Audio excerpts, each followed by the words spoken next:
Hér erum við með þetta svokallaða verkefni 6, þetta bara gamalt númer úr síðasta áfanga sem búið að leggja niður. Þetta uppbygging tölvumælibúnaðar nema sem sagt í rauninni allt námsefnið sko. En við byrjum hérna á stöðluð rafmerki í kafla mælibúnaðar nemar. Og þá talað hérna að skrifa lista yfir straum og spennumerki sem koma fram í mælibúnaðar nemakaflanum rafmerki. Og þetta eru þessi stöðluðu merki 4-20 mA, 0-20, 0-1 volt, 0-10 volt og -10 til +10 volt. Allavega þessi voru stöðluð þegar að bókin var skrifuð. Það getur vel verið að það sé komið eitthvað meira eftir það. Ég veit ekki með sko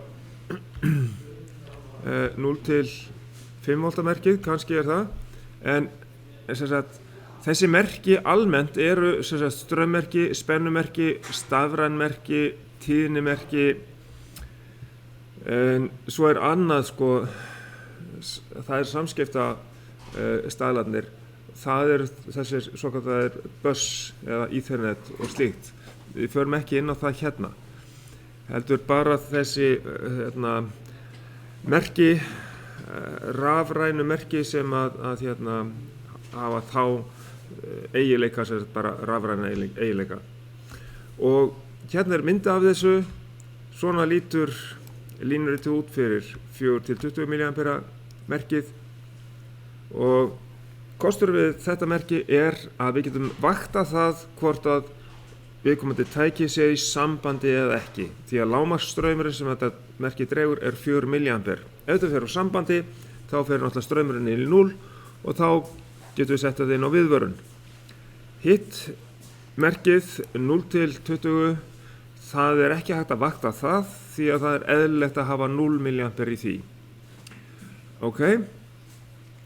Þannig að 4-20 miklu algengara. 0-1 volta spennumerkið rauninni bara notað kannski á mjög stuttar leiðir eða bara inn á tilraunastofu eða eitthvað það sem í vernduðu umhverfi. Það svo viðkvæmt fyrir utan að koma til truflunum. Þetta drukknar alltaf í suði sko ef við ætlum að nota þetta einhvers staðar nálægt truflanavöldum. Síðan það 0-10 volta merki, það mjög mikið notað. Alls konar hraðastýringar og merki frá alls konar skynjurum. Og ef það ekki mikið af truflunum þá gengur þetta alveg þokkalega. Ef við erum ekki með mælgildi alveg nálægt núllinu því að þá komið inn truflanir. En hérna sem sagt megin flokkar spennumerkja sem í gangi. Það sem sagt 0-1 volt, 0-5 volt, mjög verða algengara og algengara. Sérstaklega út af bæði Danfoss og Arduino að nota þetta og fleiri. Nefnum engin nöfn. Og 0-10 volta merkið náttúrulega gamalt og gott og -10 til +10 volta merkið. Sem sagt, af hverju -10 til +10 volt? Við getum hugsað okkur kannski mótor sem mætti vera kyrr í 0 voltunum, snúast til vinstri í mínusspennu og snúast til hægri í plusspennu. Það svona ein hugmynd. Eða einhver færsla af einhverju dóti. Já, og þá sjáum við hérna myndina af -10. 0 þá mótorinn kyrr, +10 þá fer mótorinn á fullt til hægri, til dæmis. En svo hérna spurningarnar áfram. Hér hverjir eru helstu kostir straummerkisins 4-20 mA? Það náttúrulega að ef að leiðsla rofnar þá getum við fengið viðvörun og tiltölulega lítil næmt fyrir utanaðkomandi truflunum. Síðan C-liður hérna hverjir eru helstu gallar spennumerkisins 0-1 volt. Þetta mjög næmt fyrir utanaðkomandi truflunum. Það eiginlega bara ónothæft eiginlega í flestum tilfellum. Stýristrengir og truflanir, það næsti kafli, þannig ég reyna að kaflaskipta þessu efni, þannig að hér sko truflanir í köflum, það hérna næsti bær við og hérna sem sagt líka að vera fjalla alls konar mismunandi strengi eins og kóaxstrengi og svoleiðis. Kóaxstrengurinn nánast verða minna notaður þó að það sé ennþá til. Hvernig best að ganga frá jarðbindingu skerms á stýristrengjum spurt hérna. Og þá best að tengja skerminn í annan endan. Og þá virkar hann eins og loftnet og tengir truflanirnar þar sem hann jarðbundinn. Sem sagt í annan endan. Bara rétt aðeins hvernig kemur það út einhvers staðar hérna. Til dæmis eins og hér hann ótengdur í þennan enda hér, þá virkar hann eins og loftnet, hérna loftnetið sem sagt skermurinn og svo tengist hann til jarðar í annan endan.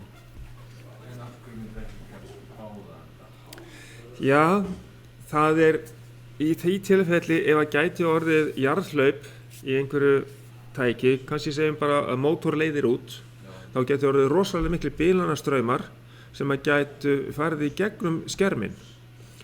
Og þá sjáum við hérna leiðina með straum eða bilanastraum eða eitthvað, að þetta hefur bara brennt kaplana, sem sagt heilu kapalbúndin hafa bara brunnið til agna. Þetta hefur gerst upp í járnblenduverksmiðjunni og nefnum engin fleiri.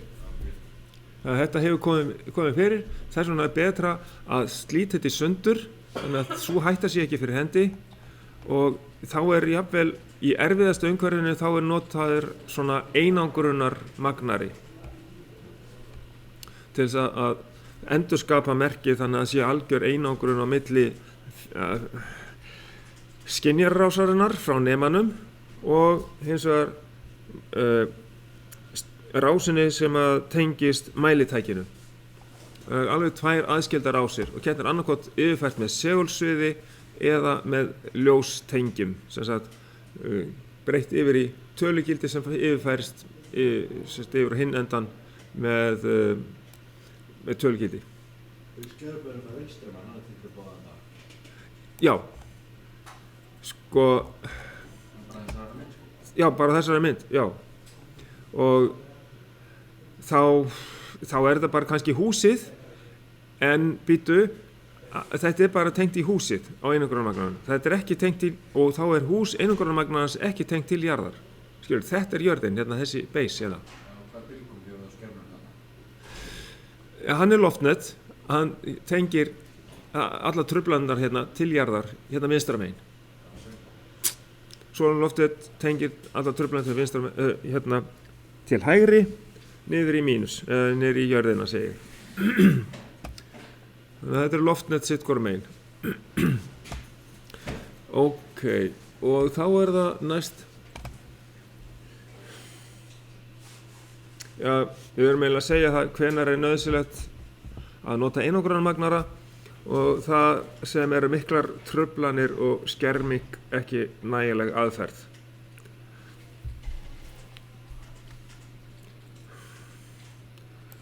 Ég get í rauninni þá kannski stækkað þetta hérna því að þið eru með þennan texta hvað sem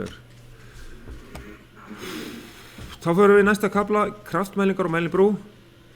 Hver tilgangur með óvirkum þannema gagnvart togátaki í mæliblökk? Hvað óvirkur þannemi? Við finnum út á því hérna, mælibúnaðarnemar, kraftmælingar. Þá erum við með strain gauge. Það þannemi sem það svona togspenna á þessu og þá lengist leiðarinn í þannemanum og eykst viðnámið í honum og ef að þetta stykki hérna sem getur verið inn í átaksnemi í mæliblökk í togvendukerfi að þá tveir nemar inn á stykkinu að maður sér alveg greinilega inn í nemanum að annar þanneminn snýr þvert á hinn. Annar tekur bæði togið og breytinguna á stykkinu vegna hitastigsbreytinga.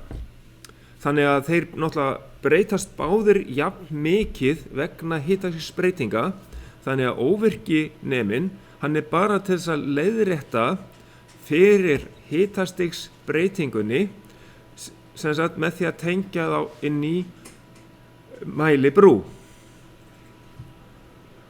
Svo að ef að eykst viðnám að ofanverðu í brúnni, þá eykst vegna hitastigsbreytingar, þá eykst viðnám að neðanverðu brúnni jafn mikið og þá núllast þessi áhrif vegna hitastigsbreytingarna út og það verður engin spennubreyting út.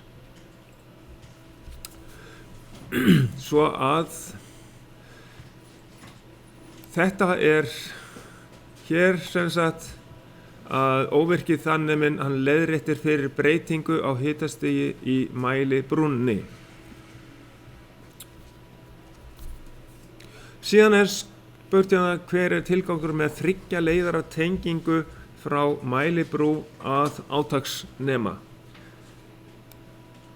Þessi 3 leiðara tenging bæði notuð þegar við erum með svona þannema og líka þegar við erum með hitastigsmælingar. Að vandamálið á efstu myndinni, það sem stendur rangt sjáu þetta, ég stækka þetta upp aðeins svona, að ef við bara 2 víra út að átaksnemanum þá ekkert leiðrétt fyrir þessari viðnámsaukningu sem að verður í lagnaleiðinni, sem sagt eirvírinn, hann með ákveðið viðnám, það bara leggst við viðnámið í skynjaranum. En þannig að hér kemur ákveðin villa fram, þess að það verðist þá vera meira átak heldur en raunverulegar.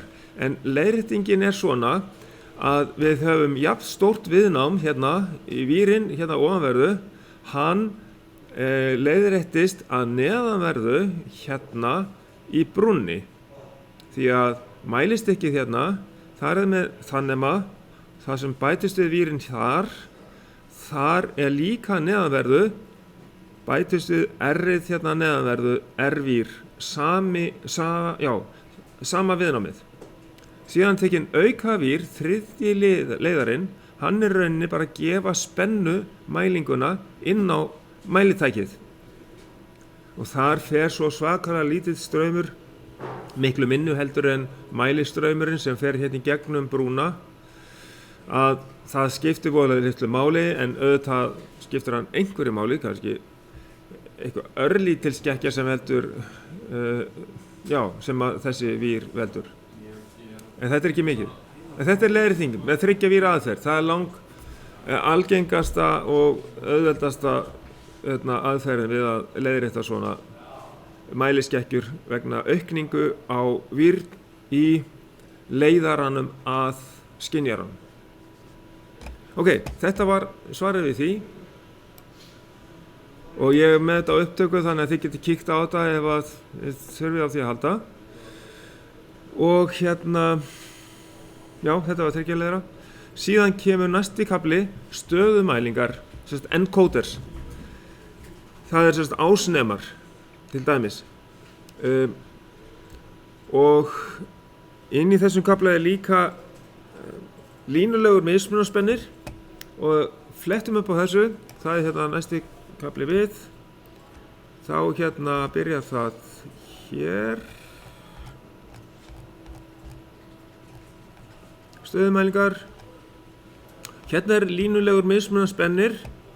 Hann notaður við leiðiskóflur að skynja stöðu á leiðiskóflum í virkjunum. Og ástæðan fyrir því að hann valinn það að það alltaf einhver hreyfing á þessu og hann valinn frekar heldur en eitthvað stillimótstaða. Því að stillimótstaðan hún fer á endanum að gefa slæmt samband, þið þekkið það. Það verður tæring og það verður sleitrótssamband, þið þekkið þessi útvörp sem fer að heyrast skrítilega í þegar þeir reyna að hækka í þeim og svona. Það ástæðan, þetta ástæðan að það verið að nota eitthvað tæki sem að viðhaldsfrítt og það bara kjarni sem að færast til og kúplað mismunandi miklu segulsviði yfir á eftirvöfin sem eru hérna. Þannig að miðjan forvafið sem að yfirfæri síðan á eftirvöf mismunandi mikið segulsviði eftir í hvar staðan á kjarnanum og staðar hérna tengimyndin og sjáum við hérna 2 eftirvöf og 1 forvaf og gallinn við þetta er náttúrulega bara dýrbúnaður og það ákveðin tíðni sem sett hérna á forvafið og þetta þetta ekki bara við leiðiskóflur sem þetta notað, þetta getur líka verið hérna á dísilverum, olíuverki þar sem sagt til dæmis á magnstilli stöng í dísilolíuverki. Þar þetta líka notað, þessi línulegi mismunarspennir. Sem sagt, þetta LVDT stendur fyrir Linear Variable Differential Transformer. Þið þurfið ekki að kunna það, það bara til þess að útskýra hvað þetta skammstöfun Næsta mál, ef einhverjar spurningar, lýstu aðferð með 2 spannskynjurum til þess að mæla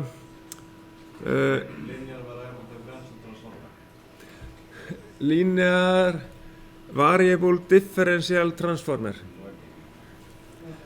Og hérna, þessi aðferð sýnt hérna í efninu. Þá hérna 2 námdaskynjunum komið fyrir í það bil 90 gráðu afstöðu hérna við svona blakkarhjól og það sett svona málmplata hérna yfir hálft hjólið og þetta snýst þannig að þá gefa námdaskynjarnir ákveðið púlsa með það bil 90 gráðu mun, fasamun. Þannig að með talningunni sem að þeir gefa inn á inntölu þá hægt að skynja hvort að veiðarfærin að fara út eða togvélin að koma inn. Og þessu lýst bara hérna en það spurt bara þetta bara lýst með því að rissa upp þessa mynd. Lýsa aðferð með 2 spannskynjurum til þess að mæla til viðmælingar á togvél í spilkerfi. Þannig að þið sjáu þetta þarna. Ég hef aldrei spurt þetta á prófi en þetta bara til þess að rétt hafa aðeins svona yfirlit yfir þetta.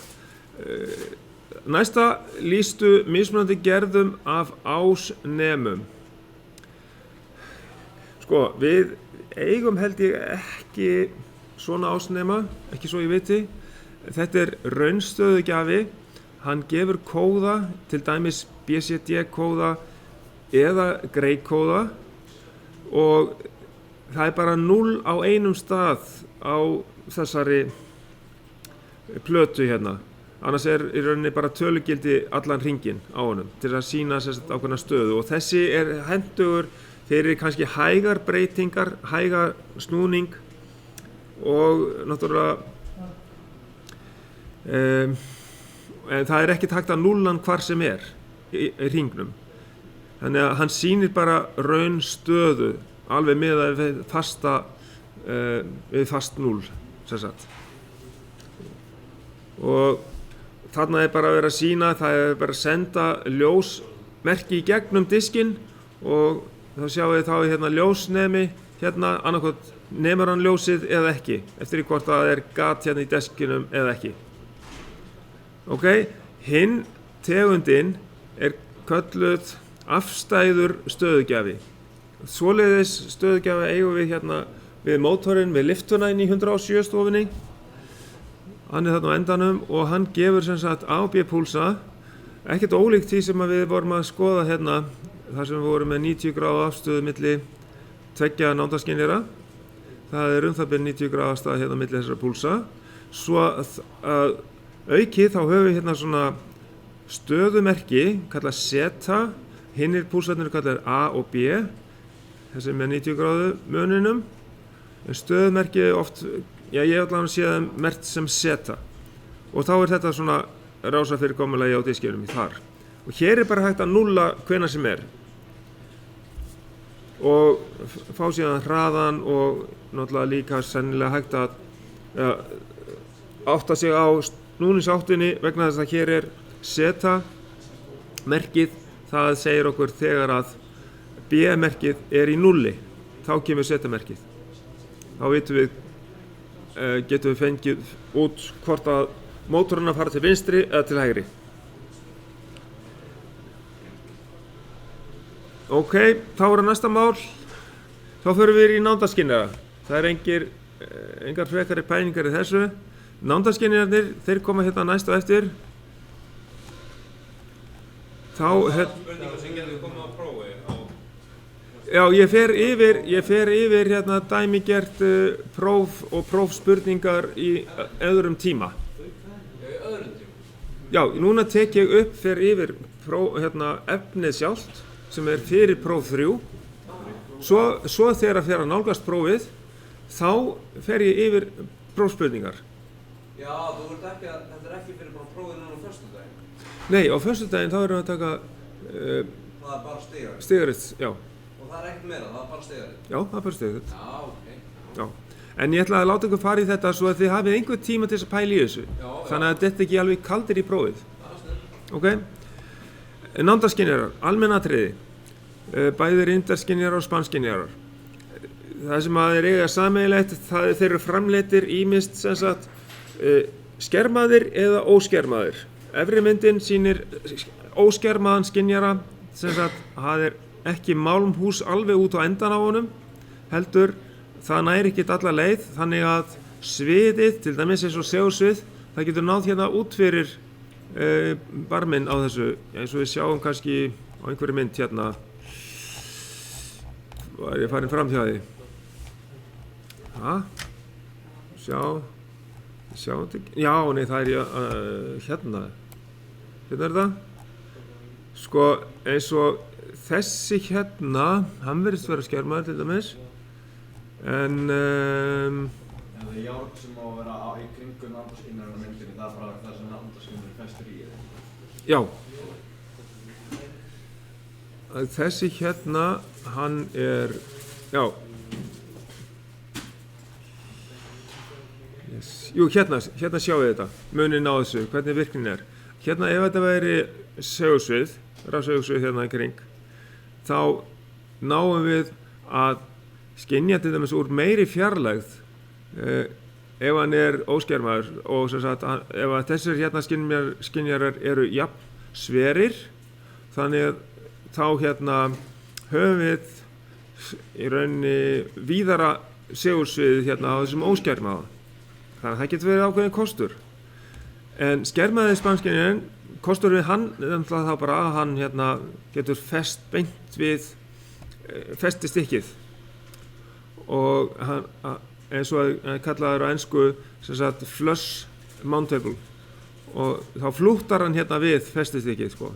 En óskermaði hann má ekki vera þannig því að þá hann í rauninni að skynja festistykkið. Það gengur ekki. Sem sagt óskermaður þá verður að hafa það í huga að hann má ekki vera nálægt einhverju undirstöðu sem eru úr málmi eða einhverju sem hann getur skynjað.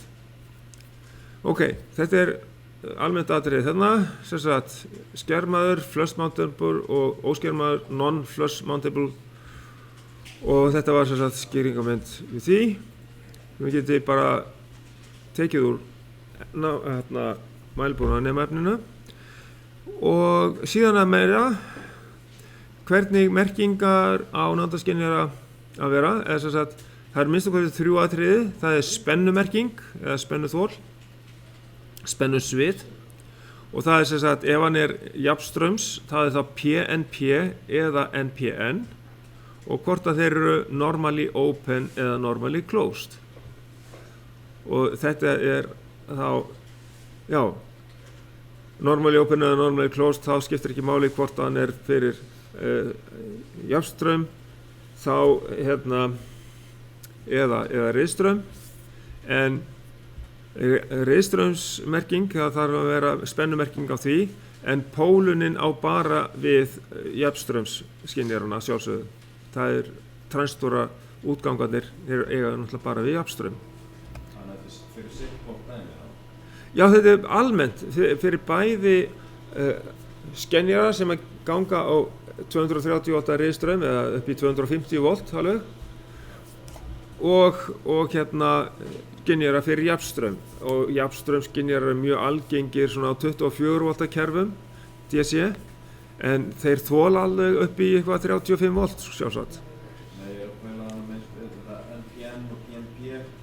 Já. Segir það bara fyrir jafnstraums? Já, það bara fyrir jafnstraums. Já. En fyrir samt ennþá NO og NC? Já, líka fyrir, fyrirgefðu, það líka fyrir jafnstraumskerfi. Já. Það málið. Og hvað spurt næst það talað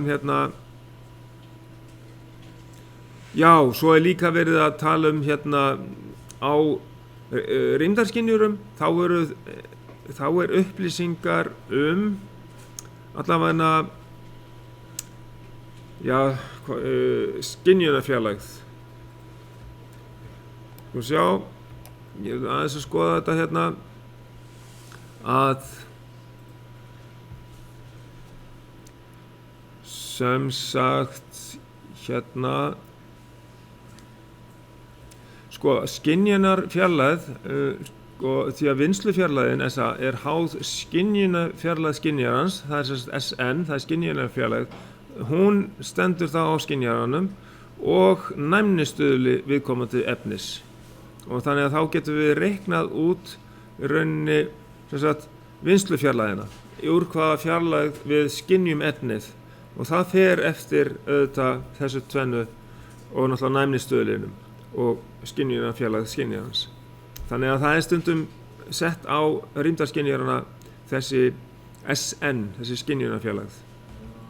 Þannig að næmnistuðlinn bara hlutur sem það finna að skynja? Já, og næmnistuðlinn þá í svona töflu, við skoðum aðeins töfluna að þá höfum við með gler það stuðlinn 3 til 10 og líka plexigler með, já fyrirgefðu næmnistuðlinn, það seinni dálkurinn, þá það 0,3 til 0,7 og plexigler líka 0,3 og við sjáum að olía, ef við ætlum að skynja olíu í gegnum eitthvað þá næmnistuðlinn bara 0,2. Það öfugt sko, að það hefur minni áhrif sem sagt heldur en glerið, þannig að við skynjum bara alltaf glerið eða plexigler og skynjum ekki olíuna í gegnum plexiglerið, það ekki hægt.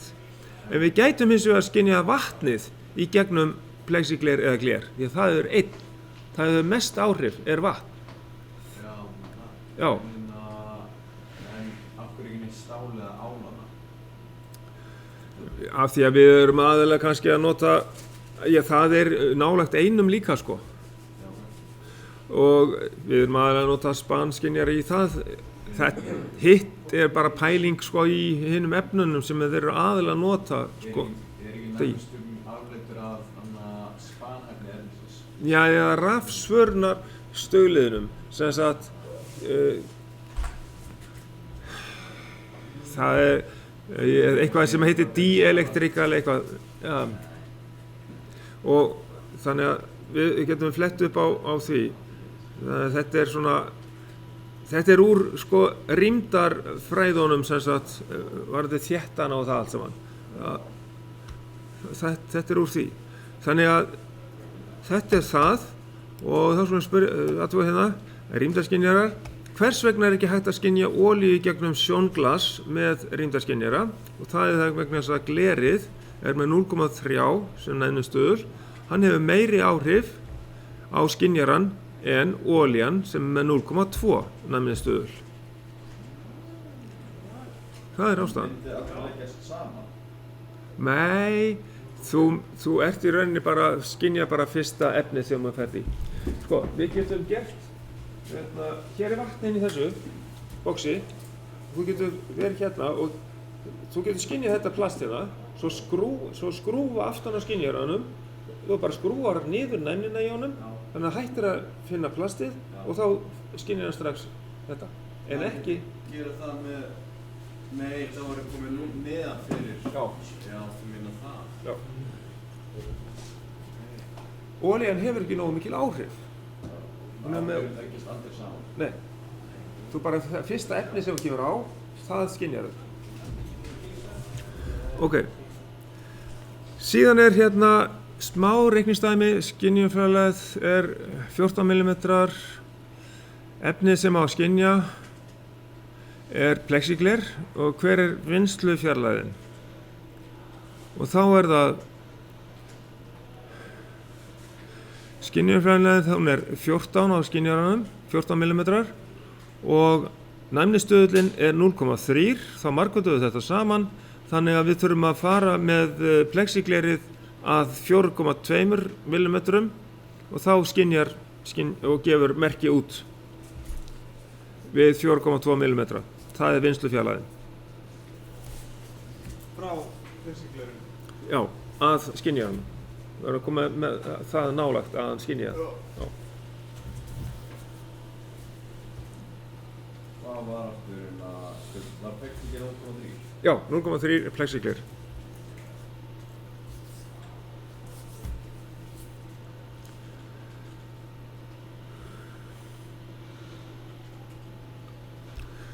Og svo er hérna myndin úr efninu þar sem er sýnt hvernig á að stilla næmnina með stilliskrúfu á enda skynjarans og þá hérna eins getum við stillt það þannig að við erum að skynja eitthvað efni í gegnum eins og til dæmis plast eða plexigler eða gler og þá er það kannski einhver vatnsblanda, eitthvað vatnsblandað efni eða eitthvað slíkt sem hefur meiri áhrif heldur en efni sem við erum að skynja í gegnum.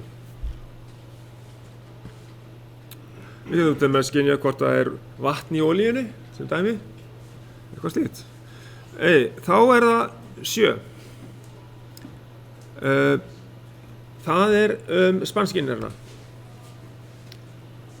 Og bara aðeins hvað er að gerast með spanskynjara? Jú, það er ef það er hefðbundið spanskynjari þá er hann með eina spólu og þegar að hlutur kemur að honum þá eins og verði hvirfilstraumar í efninu í málminum sem kemur að og það er þá eins og að það dregur þá hérna eins og að koma kjarni inn í segursviðið og þá dregur það úr straumtöku spólunar og við það að þessi straumbreyting verður, minnkaður straumur, þá hérna gefur hann merki það að það sé kominn hlutur við skynjarann. Í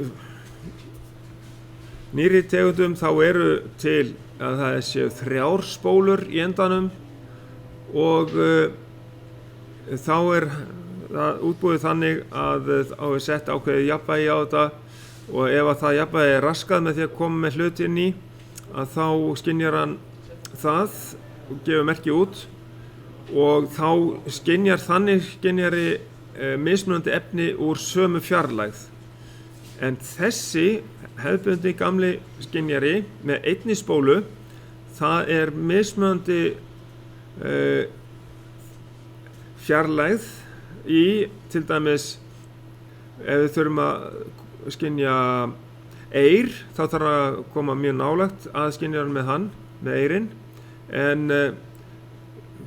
og álið svipað en hann skynjar járnið úr meiri fjarlægð heldur en ál og eyr og þetta getum við bara tengt upp og mælt, skoðað.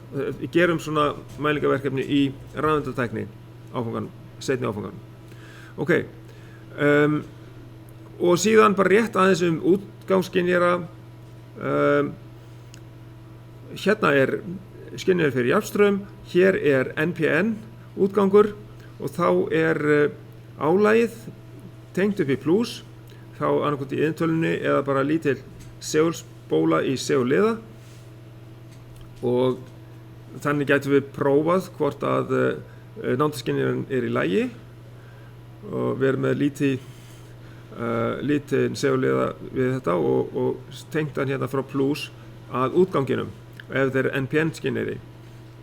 Og svo getum við prófað PNP skynjara, hann hins vegar hérna, og þar myndum við þá tengja spóluna niður til mínus. Þá álagið tengist til mínus frá útganginum, og þá PNP transistorinn, hann tengist frá plus og gefur strauminn frá plus niður á útganginn. Og þarna sem sagt þá jafnstraums skynjararnir, það eru tveir mismunandi, NPN eða PNP. Síðan ef að við erum með 230 volta eða sem sagt spennusvið á riðstraumsskynjurum sem cirka frá 90 til 250 volt, þá erum við allt öðru sér rás. Það sem sagt riðstraumsrás raunni þannig að við þurfum að afriða hérna.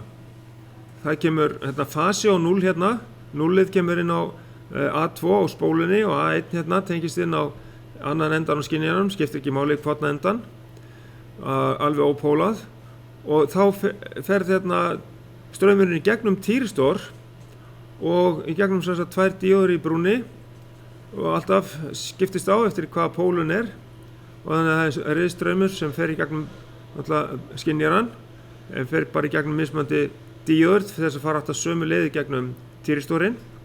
Þannig að þegar að hann sem sagt skynjar hlut eða ekki, eftir hvort hann normally open eða normally closed, að þá leiðir týristorinn og þá fáið straum í gegnum álagið.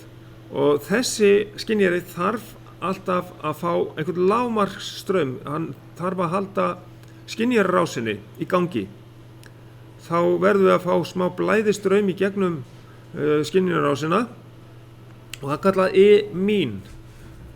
Þessi straumur, hann getur verið svolítið erfiður fyrir til dæmis eins og easy liðan okkar, stýriliðan, að þar eru með svo hátt viðnám á inngangunum að við getum ekki nota svona skynjara beint. Við þurfum að vera með millilið, svona spólu og segulliða sem sagt. Þetta bara spólan í segulliðanum sem við sýnt hérna á lagið, og þá erum við að nota snertuna frá þeim spólróa til þess að tengja inn á inngang á stýriliðanum, því að hann þolir ekkert að fá þennan lágmarksstraum í gegnum sig. Lágmarksstraumurinn getur ekki orðið vegna þess að það er svo hátt viðnám inn á innganginn. En það eru inngangseiningar til fyrir stærri inntölukerfi sem að gera ráð fyrir þessum lágmarksstraum, og er ekkert að virka fyrir að straumurinn fer upp fyrir ákveðið mark. Og bara eins og með venjulega segulrofa, hann fer ekkert inn fyrir að straumurinn orðin eitthvað ákveðin. Þessi lágmarksstraumur, hann truflar ekki venjulegan segulrofa. Ok, þá eru spurningar um þetta. Það hér. Hvers konar efni skynjar hefðbundinn spannskynjari? Það talað um í kaflanum hérna, það eru öll efni sem að leiða rafmagn. Þannig efni, til dæmis eins og föst efni, járn, ál, eir og svo framvegis. Síðan í B, hvaða gerð spannskynjara hentugri í hraðaskynjun á tannhjóli, sem sagt 24 volta, sem sagt annarkot PNP eða NPN, eða 230 volta skynjari. Skoðum þetta aðeins, hérna texti sem að segir svolítið það, hvernig þetta sem sagt, hér skynjari með DC transistorútgangi, þeir hafa roftíðni alltaf 5000 rið, sem að hann getur kveikt og slökkt, sem sagt 5000 sinnum á sekundu, eða ekki. En þegar við erum með AC-skynjara, þá höfum við bara 25 riða roftíðni, af því að AC-skynjarinn hann bundinn tíðninni á 50 riða kerfinu, eða 60 riða kerfi. Þannig að AC-skynjarinn er eiginlega óhæfur í að nota hann í snúningshraðamælingar til dæmis. Þannig að það er best að nota DC-skynjara. Þeir hafa háa roftíðni allt að 5000 rið. Og þá segir hérna 24 hefur roftíðni allt að 5 kg. Skynjar hefðbundin spannskynjari járnhlut úr tvöfaldri meiri fjarlægð en hlut úr áli. Já, við getum prófað þetta, að við þurfum að fara miklu nær með álið til að hann skynja. ST37 er bara smíða stál eins og þið þekkið og hann skynja það úr meiri fjarlægð. Ok, næst útgangsrásir náttúruskynjara. Hverjar eru 3 helstu tegundir útgangsrása náttúruskynjara? Það er sem sagt, það er AC-rás fyrir 238 spennu, sem sagt það er þá þessi rás hérna með týristor og díóðabrú og þetta er bara yfirspennu vörn, þetta viðnám hérna, getur spennuháð viðnám til dæmis. Og síðan er það NPN 24 volt, það er þessi skynjari hér og PNP sem neðst í hérna. Og síðan er spurt hvað er helstu varnir í útgangsrás og það er pólunarvörnin fyrst, til dæmis það er þessi díóð hérna, hún ef við tengjum óvart plús hérna niðri og mínus uppi, þá fer straumurinn ekki gegnum þessa díóðu. Þannig að hún skynjaran sem er kannski rándýr, kannski 60.000 kall, eitt skynjari svona, og þá þessi díóða fyrir því að hann eyðileggist skynjarinn. Straumskiptidíóðan hérna, hún passar upp á það að spanpúls frá álæginu, þetta er spóla í segróa, skemmi ekki transistorinn inn í útgangsrásin í náttúruskynjaranum. Það er þessi díóð hérna, við hliðina á viðnáminu hér. Hún hérna hleypir straum, sem sagt spanpúlsinum, þegar við skyndilega rjúfum strauminn með transistornum hérna, þá er spólan að viðhalda straumnum vegna þess að það er segulorka í spólunni sem að hverfur ekki bara svona út í loftið, heldur hún dvínar hægt og rólega með því að búa til straum. Það verður plús hérna neðanverðu og plúsinn fer í gegnum straumskiptidíóðana og þannig að það verður til sjálfsagt straumrás hérna sem að þá eyðist aflið hérna, segulorkan eyðist í bæði hérna þá, já, í þessar hringrás hérna í spólunni sjálfri mest. Ok, það er straumskiptidíóðan, hún er að verja transistorinn fyrir spannpúlsum. Síðan er það yfirspennuvörn, það er þetta viðnám hérna sem er þetta með strikinn í gegnum og svona beygir strikið hérna. Þannig að þetta er spennuháð mótstaða til dæmis. Það er sem sagt VDR, Volt Dependent Resistor, getur verið þetta. Og eins náttúrulega senedíóða sem transistori fyrir of hárri spennu. Það er til dæmis þessi senedíóð hérna, tengt yfir transistorin, þannig að verðu ekki of há spenna yfir transistorin. Líka til þess að verja spannpúlsar á spólunni. Ok, næsta mál, hvaða íhlutur ver 24 skynjaða gagnvart rangri pólun, og það er þessi pólunarvörnin, það er þessi díóða hérna í straumrásinni, það er þessi hérna díóða. Hindra straum við ranga pólun.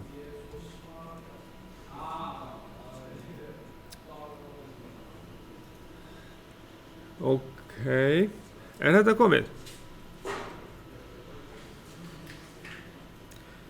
Já, það var bara mynd af henni hérna þá. Síðan hérna meira. Kannið með mælingu hvað gerð af PNP eða NPN, þetta höfum við bara gert í verklegu, sem sagt, að við vorum með 2 gerðir af viðtölu.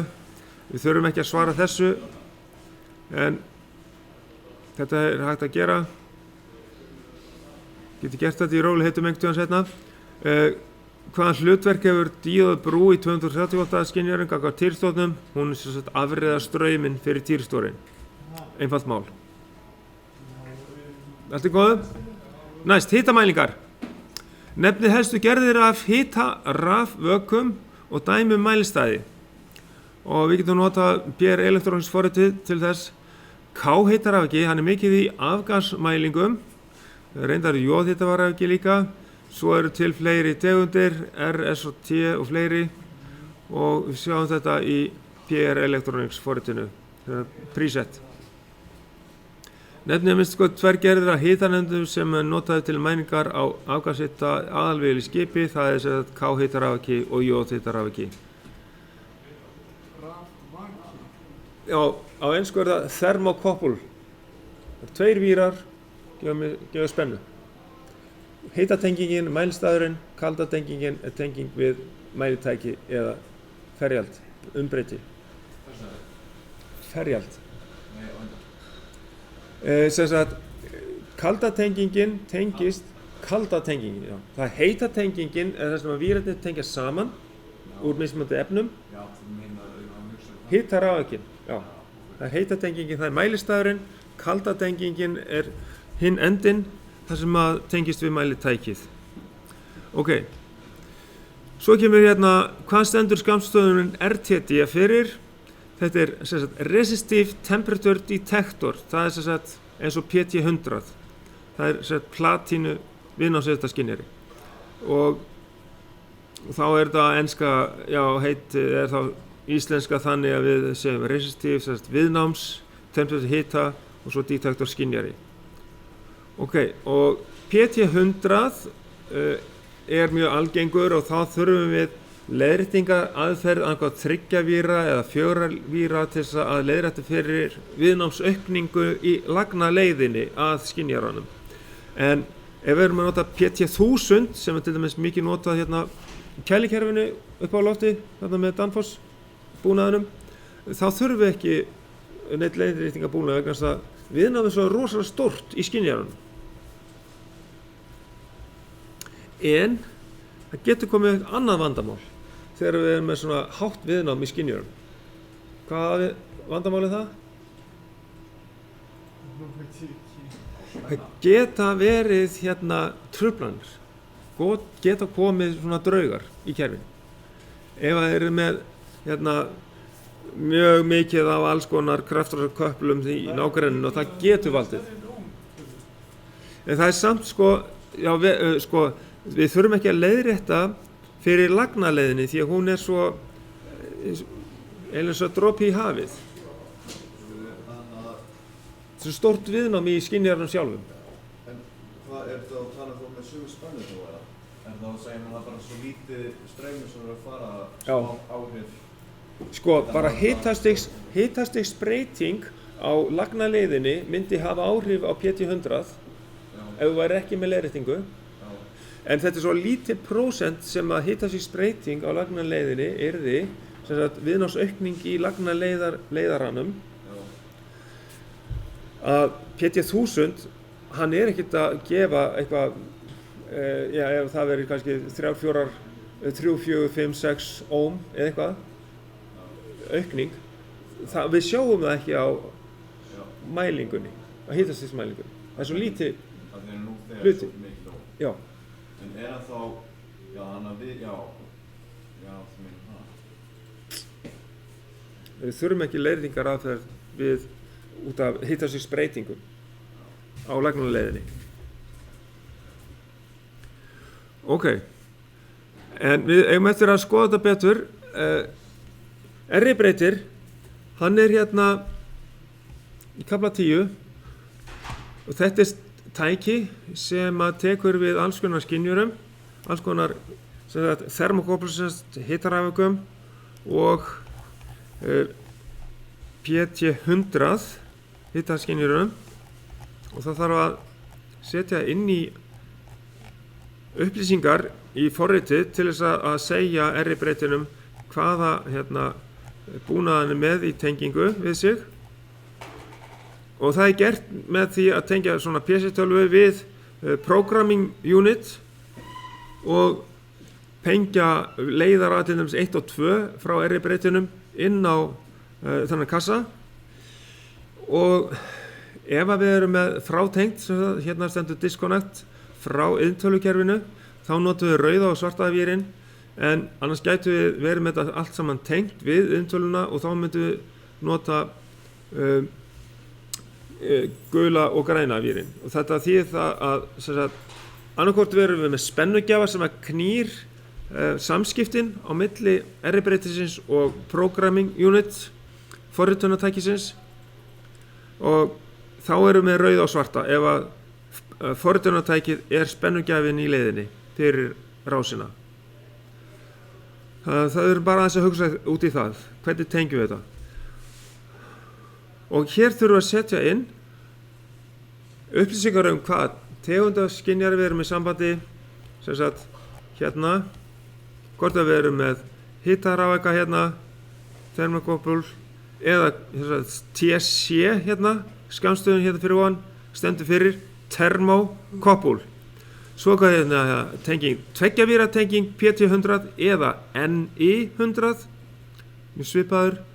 Síðan þriggjavíra tenging PT100 eða NI100 og síðan hérna fjögurravíra tenging PT100 eða NI100. Og svo hérna spennumerki millivolt, það bara 0 til 100 millivolt sem er svið þar. Þá getur verið alls konar skynjara sem að gefa 0 til 100 millivotta merki frá sér inn á tengingu 4 og 5 og getur breytt því yfir í stala strömmerki 4 til 20 milliampere hérna frá R-breytinum. R-breytin hann þá bara þýðandi fyrir viðtölu? Hann í rauninni að taka einhvers konar mælingu og breyta yfir í staðla strömmerki. En þú veist ekki hvað þessi 4 til 20 milliampere merki þýðir. Viðtölan, inngangseiningin, er að taka inn alls konar merki, bara 4 til 20 milliampere merki. Þú veist ekki hvaða merki þetta er fyrr en þú skilgreinir það inn í inngangseiningunni.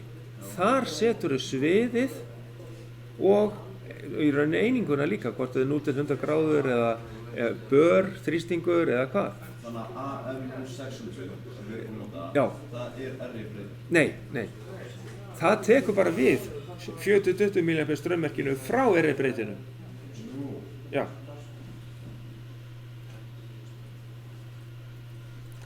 R-breytirinn milliliður, já, hann bara magnari. Ok. Svo ég spurt þetta eitthvað. Hvaða mismunandi inngangsmerki hægt að láta R-breytin vinna með? Þennan 5331.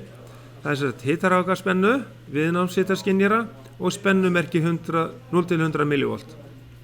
Og hvað hægt að nota breytin fyrir marga hitarafækagerðir? Og síðast þegar við töldum þá voru 13 hitarafækagerðir í forritinu. Svo spurt hérna, hvernig séð fyrir leiðréttingu á köldutengingunni á hitarafækanum?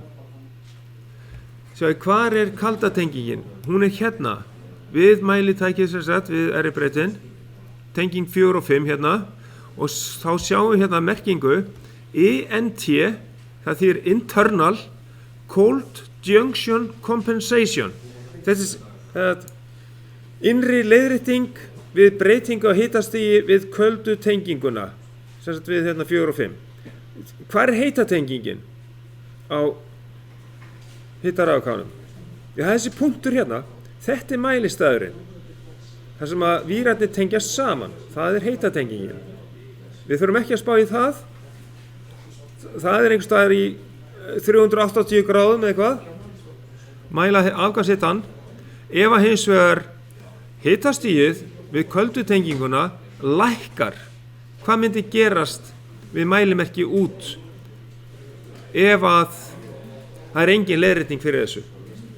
Ef að hitastigið hérna lækkar, við opnum vélarrúmið að kólnaði inni, það frost úti, hvað myndi gerast með mælimerkið?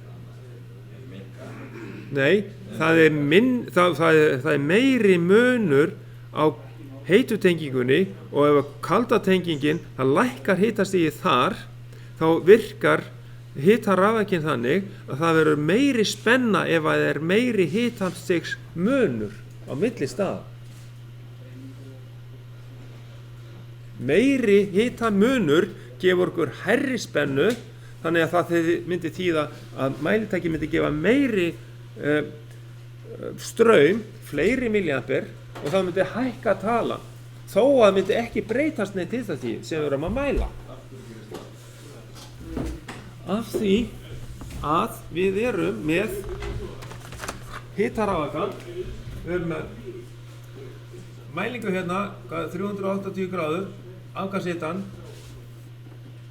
kaldatengingin hérna, við opnum vélarrúmið eða eitthvað, svæði, þannig að hitinn fer hérna niður.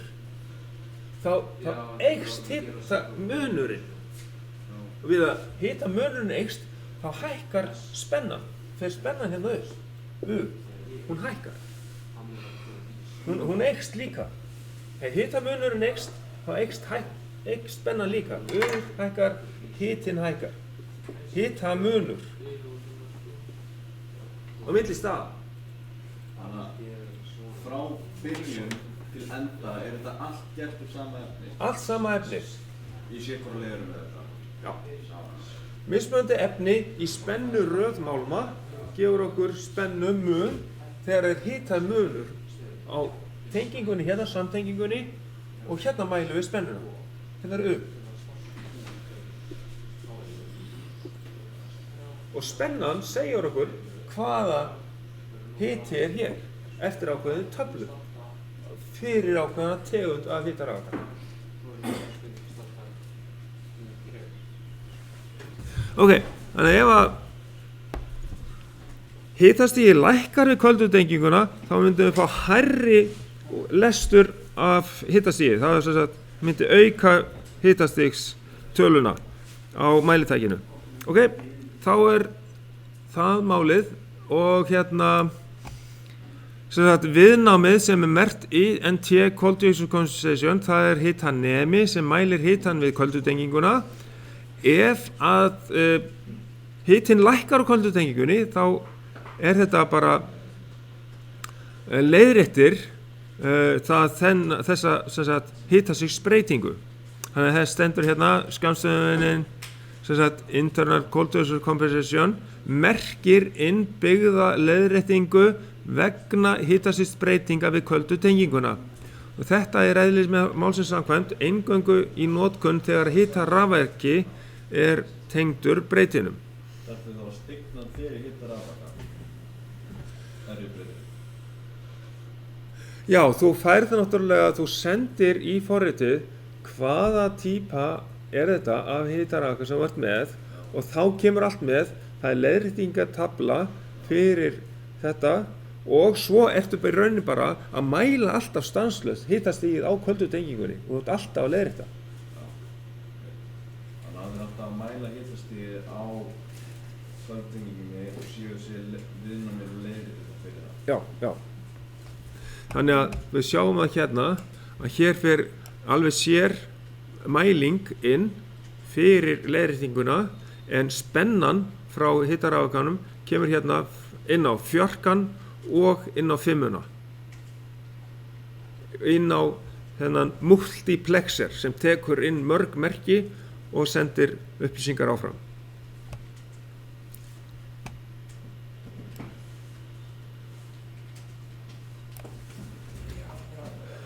Ok, þannig að þetta er 7. liður hérna sem hefur verið að útskýra þetta. Ok, takk. D-liður, af hverju þarf R-breytirinn upplýsingar tegund og línuleika skynjarans? Það er til þess að R-breytirinn geti sendt frá sér réttar upplýsingar hitastig. Einfaldlega. Þannig að hann verður að vita nákvæmlega hvaða skynjar er í sambandi, því þá sendir hann, þá fær hann, er hann með leiðréttingatöflur fyrir viðkomandi skynjara sem er í tengingu við hann. Er hann bara notað við hitastigið? Fyrir líka? Þetta er aðalega hitastigsmælingar. Já, já.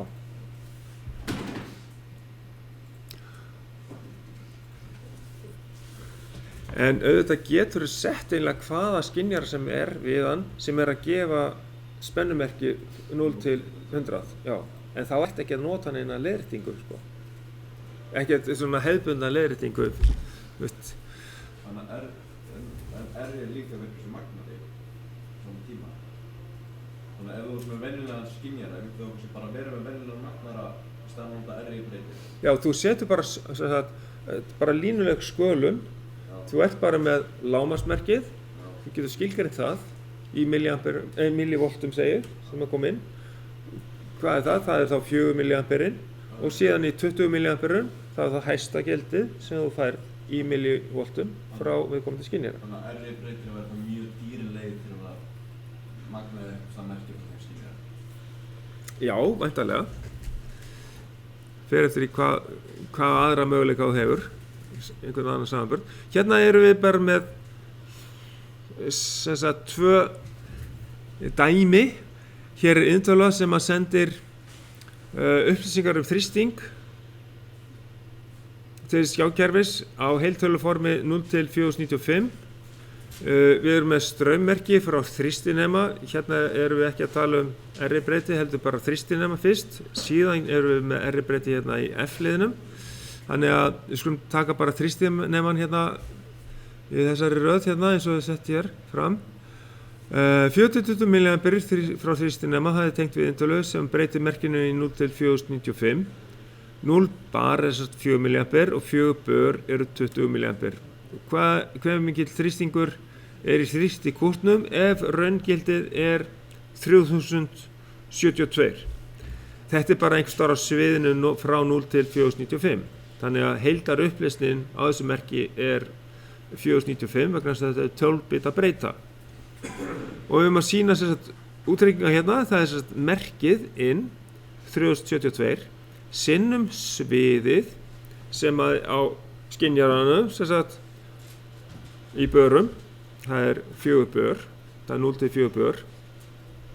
Og svo deilum við með upplausninni sem að er á þessu merki, 12 bita upplausn, 495. Og þannig að fáum út úr þessu að þetta eru 3 bör sem að við ættum að fá út úr þessu. Og þá getum við kanna það, hvort að það passar.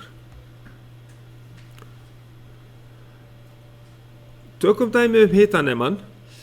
Hann er að mæla hitastig til dæmis frá einhverjum vatnshamli. Hitaneminn hann tengdu við R-breyti sem sendir 4-20 mA straummerki til inntölu, breytir straummerki í heiltölu 0 til 495. Hitastig nemans er ákveðið 5 gráður til 80 gráður, þannig að við erum með svið sem er bara 75 gráður. Sjáðu, við erum ekki alveg með 0 gráður, skiljið. Það gæti verið eitthvað allt annað. Þannig að þá er sviðið minna, þá nákvæmari mæling kannski sem við fengjum út úr því. En þetta verður þá heiltalan 0 sem að myndu miða við 5 gráðurnar og 80 gráða maksgildið, það verður þá heiltalan 495, hámarkið. Hvað er hitastigið á vatninu frá vatnsfelminum ef að tölugildið frá inntölunni er hérna þetta 2457? Þá hérna margföldum við eins og gerðum á þannig merkið sinnum sviðið, en passið ykkur að það sviðið er ekki 80 gráður, það er af því að frá 5 gráðum þá draugum við 5 gráður frá 80, þá er að sviðið er 75 gráður. Því við erum með þetta í gráður og Celsius, það er sviðið. Og þá sinnumerkið 2457, svo deilum við með upplausninni, hæstu tölunni 495, af því við erum með 12 bita breytu. Og þegar við erum búin að fá komu út úr þessu, þá eigum við eftir að leggja þessa 5 gráður við. Af því að við byrjuðum í 5 gráðum til þess að fá absolutt hitastigið, sem er þá 50 gráður. Og þegar við leggjum lágmarkshitastigið við, þá fáum við að lokum þessa 50 gráður. Ok.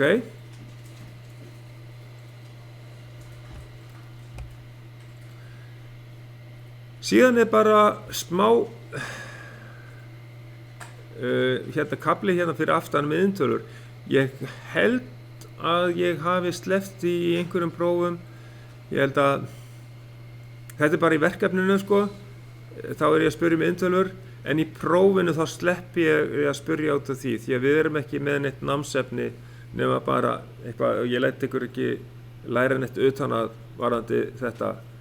Sko, hér hvaða mismunandi form á forrit inntölu sem að staðallinn ESC 61133 leyfir.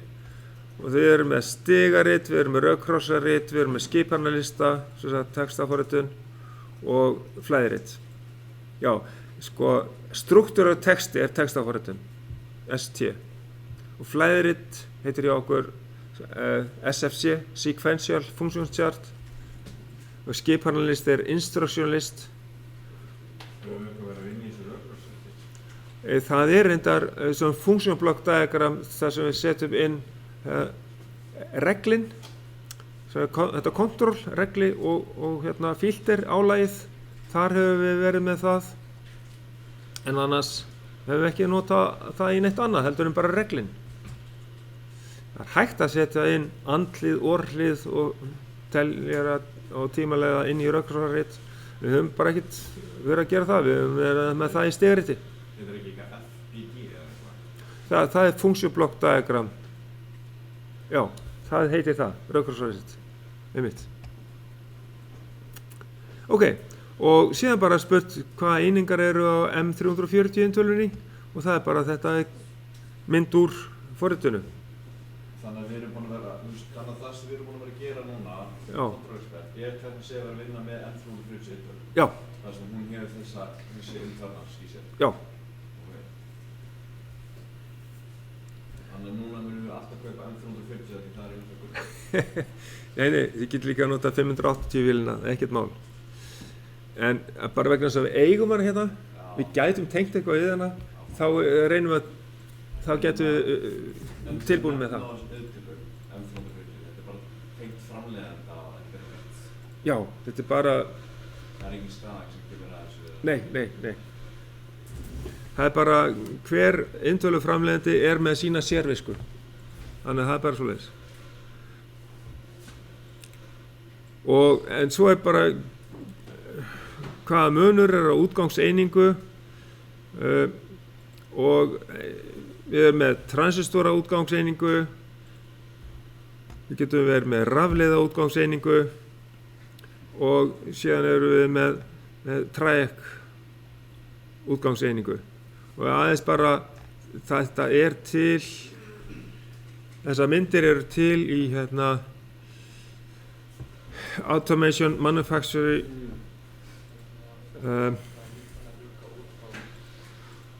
og hérna þetta námsefni sem við getum opnað fyrir ykkur en við erum ekki að nota það núna, það svo margt annað sem við þurfum að taka inn en þessar myndir eru úr því en hérna ég með opið fyrir þessa lausn þannig að þið geti bara náðið þessar myndir úr þessari lausn og skrifa þetta niður við höfum ekki þá langan tíma í að sé að leggja það á ykkur að leita að þessum kafla þannig að þið megið nota þessar myndir og sem sagt það hægt að ná því þessar myndir bara hérna í lausn á innunni lausnin á innunni sem sagt hérna sem sagt verkefni í rökkrásum B sem þið hafa verið að taka inn hérna þá hérna skynjaratækni skjalið sem ég hef verið að vinna í þessi hérna þetta skjal hérna VAF 6 skynjaratækni frá 2015 haustön 2015-2 og þetta lausnin og það skjalið sem ég hef verið að sýna ykkur og þannig að þið getið tekið myndirnar þaðan það opið fyrir þetta Hvenær ætlar þú að hafa lokapróf í þessu? 12. desember 12. des, hvað dagur er það? Það er mánudagur. Það er mánudagur. Já. Það er hægt að fá að taka það fyrir. Ég afmæli 12. des. Við skulum ræða það off the record. Já. Ok?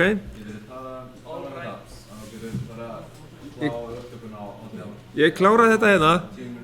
Transistor útgangur, hann er svona. Þessi hérna, hér er ljóstengi til þess að einangra innri rásir intöluna frá ytri rásunum og það algengt til dæmis 50-20 DC spenna á spennugjafa fyrir útgangana jafnvel geta þau þola hærri spennu þess vegna, en það er mjög algengt 24 volta kerfi. Rafleiða útgangar, þeir eru bæði fyrir AC og DC, en eðlissamkvæmt málsins það er bara DC útgangar, transistor útgangar, ok?